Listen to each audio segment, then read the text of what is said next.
Security guard patay sa pamamaril ng off-duty police sa Davao del Sur. Narito ang news scoop ni Kim Gomez.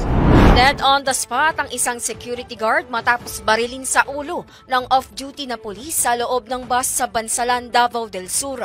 Kinilala ang biktima na si Reynaldo Bigno Jr. at ang suspect na si Police Corporal Alfred Dawatan Sabas.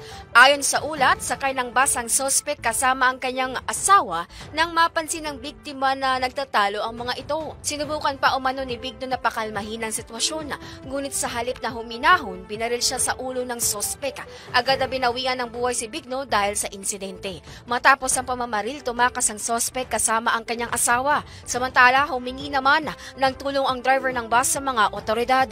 Sa habulan, namaril pa ang suspect at nasugatan ng 2 pulis. Nakasalukuyang nagpapagaling na mula sa tinamong sugat. Sa isinagawang pursuit operation, nahuli ang suspect at ang kanyang asawa na nasa kustodiya na ng mga otoridad at nahaharap sa kaukulang kaso kaugnay ng insidente.